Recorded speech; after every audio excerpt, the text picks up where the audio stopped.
Namaskar nurses. I am Navkiran Desai, a teacher, a guide, a mentor to thousands of nurses across globe, especially from India. क्योंकि मुझे India से बहुत सारी nurses follow करती हैं, बहुत देर से मेरे पास एक डिमांड आ रही थी कि नर्सेज के साथ हो रहा एक बहुत बड़ा डिस्क्रिमिनेशन जो कि इंडिया में चल रहा है। जी हाँ, आपने सही गेस किया, 80-20 रूल। तो मुझे उसके बारे में बात करनी चाहिए, लेकिन मैं वेट कर रही थी, हमारी इंटायर टीम वाज वेटिंग कि हम उस पर एक थॉरो रिसर्च करें और पूरा मुद्दा क्या है वो आपके सामने लेके आए। तो आज की ये वीडियो मैं उन मेल नर्सेज को डेडिकेट करना चाहती हूँ जिनको इस 80-20 की वजह से जॉब्स नहीं मिली और उनको प्राइवेट सेक्टर में या मन मार के किसी और गवर्नमेंट सेक्टर में या फॉरेन कंट्रीज में सेटल होना पड़ा। तो चलिए, without wasting any time, let us start with a very important video. और मैं ये चाहती हूँ कि ये वीडियो आप अंत तक जरूर देखें अगर आप 80-20 के इस पूरे जाल को समझना चाहते हैं। और अगर आप इस वीडियो को शेयर भी कर देंगे तो शायद नर्सिंग प्रोफेशन के लिए आपने जिंदगी में कुछ किया है, ये आपको फीलिंग जरूर आएगी। तो अंत तक जुड़े रहिए क्योंकि इस मुद्दे की जड़ तक आज हम जाएंगे। तो चलिए, सबसे पहले हम लोग समझते हैं 80-20 रूल क्या है। देखिए, 80-20 रूल 2019 में एम्स ने पास किया था। इस रूल के अकॉर्डिंगली नर्सिंग में 80% लड़कियों को जॉब दी जानी चाहिए और 20% रिजर्व जो है वो सिर्फ मेल नर्सेज का होना चाहिए।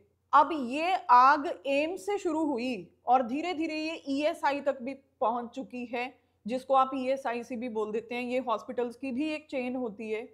तो इन्होंने भी 80-20 रूल को जो है वो अडॉप्ट कर लिया एम्स के बाद। अब क्योंकि ये 2019 में स्टार्ट हुआ तो शोर तो तब से ही मचा हुआ है कि ये चीज़ ठीक नहीं है, पर हमारी नर्सेज की एक जगह पे यूनिटी बने तब ना। बहुत सारी ऑर्गेनाइजेशंस इसके अगेंस्ट खड़ी भी हुई हैं, जैसे कि हमारे पास है all India ESIC nursing officer federation, then we have joint working committee, and then we have the united nurses association, PGI nurses association, AIIMS nurses association, और बहुत सारी ऐसी यूनियंस हैं जो कि इस रूल्स के अगेंस्ट खड़ी हुई हैं। और आज की तारीख में इसमें नवकिरण नर्सिंग क्लासेस का नाम भी जोड़ लीजिए। सो बेसिकली ये ऑर्गेनाइजेशंस का कहना है कि according to the article number 14-16 of Indian constitution, everyone has an equal right for employment and you cannot merely discriminate on the basis of color, caste, creed and gender।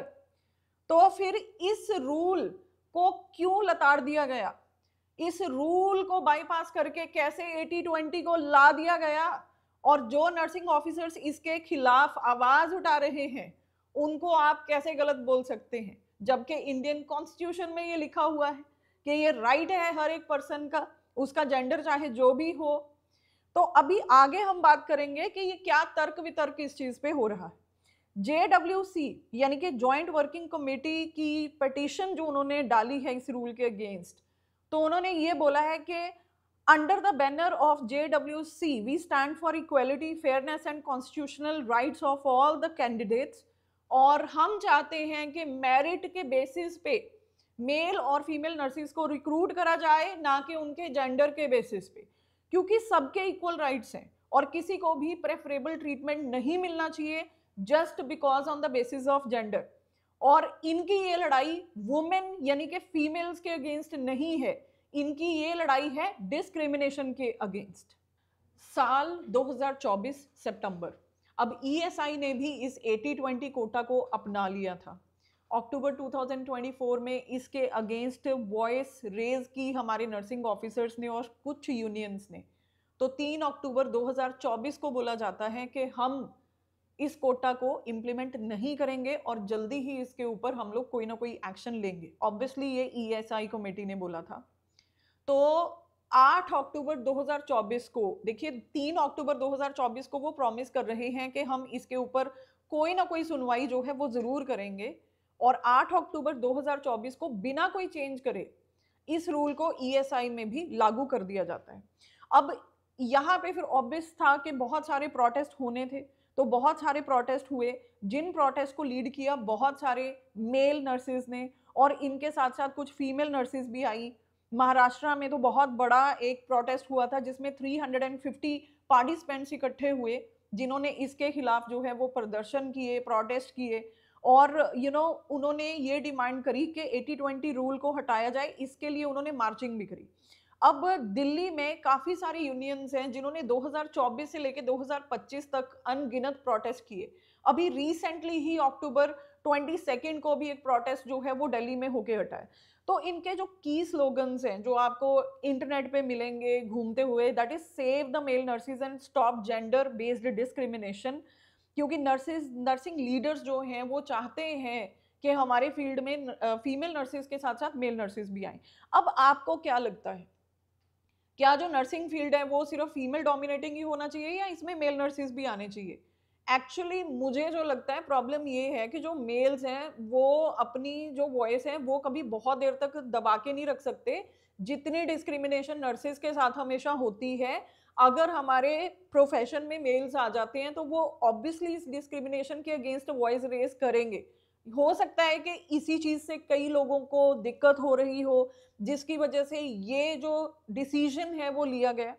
लेकिन आप सुन के हैरान हो जाएंगे, हमारे ही कुछ सीनियर नर्सिंग ऑफिसर्स का कहना है कि, और फीमेल सीनियर नर्सिंग ऑफिसर्स का कहना है कि केयर और कॉम्पैशन जो होता है वो फीमेल्स को मिला होता है, जेनेटिकली उनमें ज्यादा होता है as compare to the male nurses.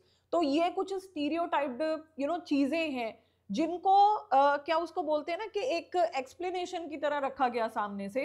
क्योंकि जो प्रोटेस्ट करने वाले हैं वो पूछ रहे हैं कि आपने मेडिकल लाइन में ये डिस्क्रिमिनेशन क्यों नहीं रखा, टेक्नीशियंस में ये डिस्क्रिमिनेशन क्यों नहीं रखा, आपने क्लर्क स्टाफ में ये डिस्क्रिमिनेशन क्यों नहीं रखा, या फिजियोथेरेपी वालों में, न्यूट्रिशनल स्पेशलिस्ट में, सर्जन्स में ये डिस्क्रिमिनेशन क्यों नहीं है, यह डिस्क्रिमिनेशन सिर्फ और सिर्फ नर्सेज में क्यों है।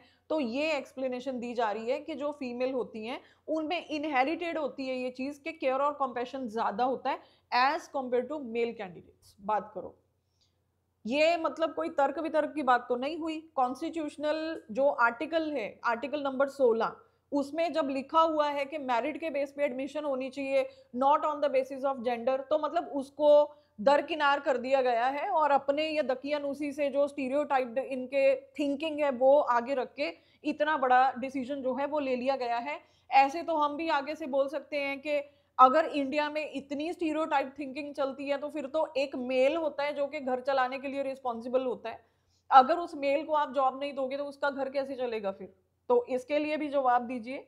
अब ऐसा है कि जो ईएसआई है, ईएसआई ने 194th बोर्ड मीटिंग करी थी जिसके चेयरपर्सन थे हमारे लेबर मिनिस्टर मनसुख मंडाविया जी, जिन्होंने ये अप्रूवल दिया था कि 80% जो न्यू नर्सिंग ऑफिसर्स हैं उनको रिक्रूट करा जाए, लाइक फीमेल्स को रिक्रूट करा जाए। तो उन्होंने ये स्टेट किया था और इसलिए वो इस चीज का क्या तर्क दिया गया कि हिस्टोरिकली जो नर्सिंग है वो फीमेल डोमिनेटिंग प्रोफेशन है। ओके, क्या वक्त के साथ हम लोगों को चेंज नहीं होना चाहिए? अगर शुरू से नर्सिंग फीमेल डोमिनेटिंग प्रोफेशन रहा भी है तो क्या जैसे वक्त के साथ साथ चेंजेस आई हैं, अब ऑब्स्टेट्रिक्स जो ऑब्स्टेट्रिशियंस होते हैं क्या वो मेल आजकल ऑब्स्टेट्रिशियंस नहीं है? तो कहाँ पे ये लिखा हुआ है कि मेल जो है वो ऑब्स्टेट्रिशियंस नहीं बन सकते हैं? अगर आपके मेल ऑब्स्टेट्रिक्स में जा सकते हैं तो फिर मेल नर्सिंग में क्यों नहीं आ सकते? I don't understand this thing. Initially जब मेडिकल फील्ड में डॉक्टर का जो पेशा है वो स्टार्ट हुआ था तब भी यही बोला जाता था कि मेल ही डॉक्टर बन सकते हैं, फीमेल तो बन नहीं सकती। तो धीरे धीरे आप भी तो अपने फील्ड में फीमेल को लेके आए हो ना, डॉक्टरी फील्ड में। तो अगर उस फील्ड में फीमेल्स आ सकती थी तो हमारे फील्ड में फिर मेल क्यों नहीं आ सकते? उसके बाद आप ये देखिए कि जितने भी लोग प्रोटेस्ट कर रहे हैं उनकी क्या क्या की डिमांड्स हैं। पहली जो फर्स्ट डिमांड है that is to revoke the quota, quota को वापस किया जाए, मेरिट बेस्ड जो है हायरिंग की जाए, which is absolutely correct, true in every sense. Next जो उनका रहता है दैट इज कि जो पास्ट हायरिंग है उसको रिव्यू करा जाए। अब जितने लोगों ने एंट्रेंस एग्जाम दिया उनके देखिए आप, उन विडंबना देखिए और उनका दर्द समझिए। जितनी भी फीमेल कैंडिडेट्स के उनसे कम नंबर भी आए हैं तो उन फीमेल कैंडिडेट्स को प्रेफरेंस मिल रही है, बेचारा मेल एक कोने में बैठ के रो रहा है क्योंकि despite of taking merit position and despite of taking good marks he is not allowed to take that job. आप फ्रस्ट्रेशन का अंदाजा लगाइए। इंडिया में पहले ही बहुत रिजर्वेशन है, ठीक है, और मैं इस चीज के खिलाफ नहीं बोल रही हूँ, ना ही इसके फेवर में बोल रही हूँ, मैं तो खुद इस चीज का बहुत शिकार हूँ भैया। तो बेसिकली इंडिया में पहले से इतनी सारी रिजर्वेशन है, उसके ऊपर भी आप और 80-20 की रिजर्वेशन कर रहे हो। मतलब ये भी नहीं कि 60-40 कर दें, सीधा 80-20 कर दी, 20% ही रहने दो मेल्स को। In addition to this inclusivity की डिमांड कर रहे हैं कि जो थर्ड जेंडर एप्लीकेंट्स हैं आपने उनको भी इग्नोर कर दिया। मतलब थर्ड जेंडर की कोई वैल्यू नहीं है भैया। नर्सेज में या तो मेल आए, नर्सिंग में या फीमेल आए, थर्ड जेंडर कोई नहीं आ सकता क्योंकि जॉब ही नहीं है। इक्वल एम्प्लॉयमेंट राइट्स होने चाहिए और कोई भी प्रेफरेबल ट्रीटमेंट जो है वो नहीं होना चाहिए, ये इनकी डिमांड है प्रोटेस्टर्स की।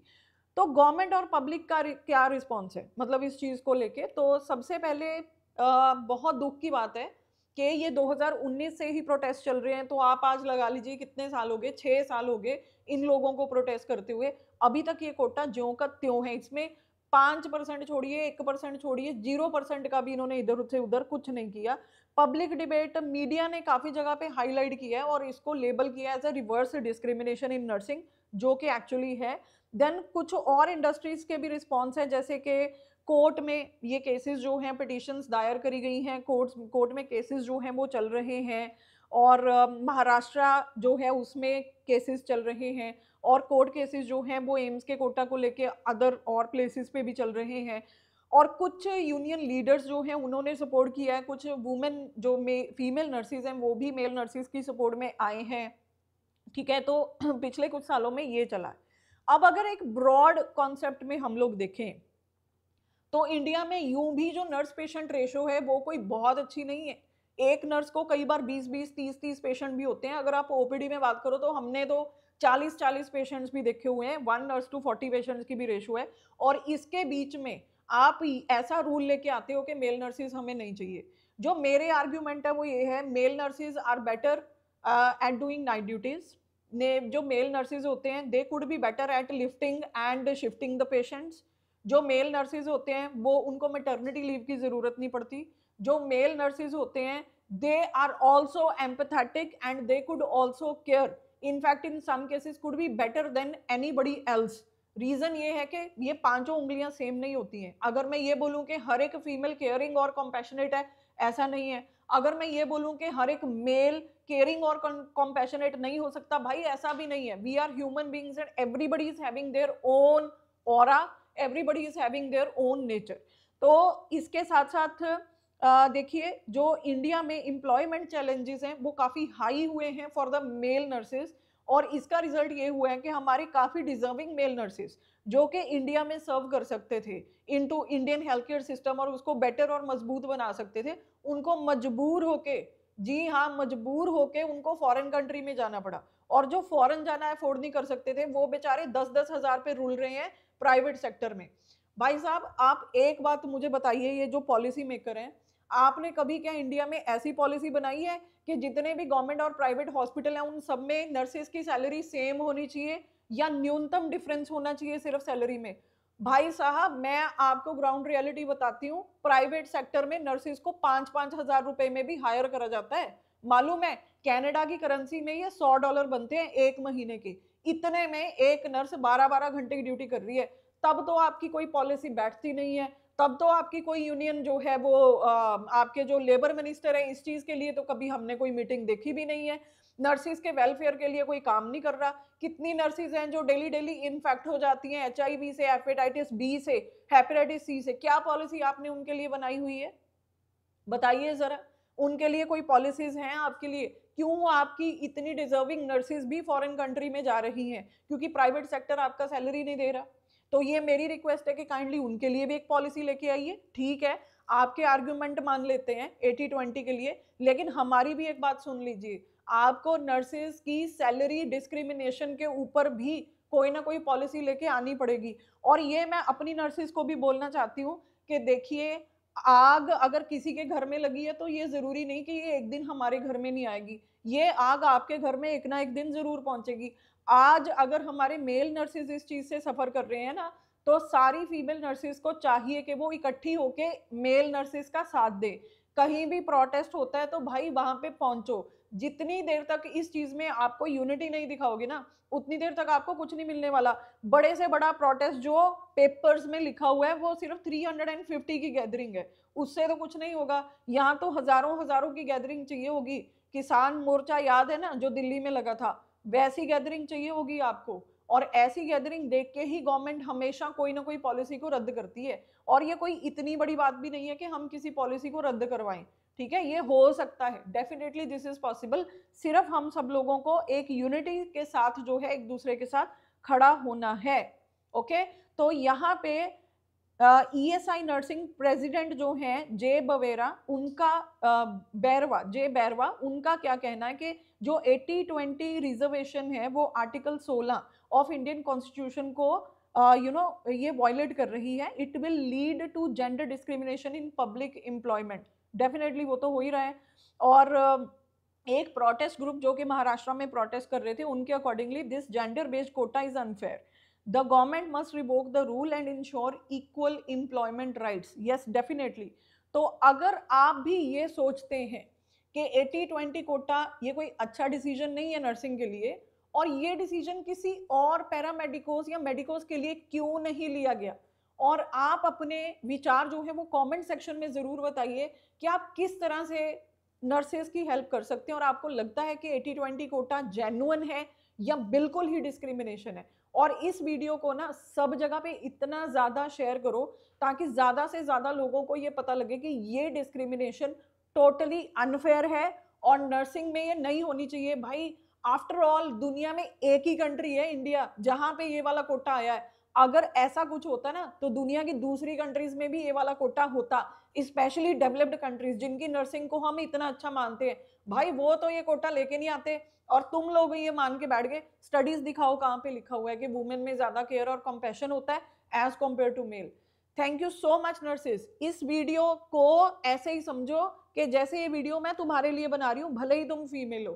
तो let us support our male nurses and let us raise our voice against this discrimination. Thank you so much. Take care.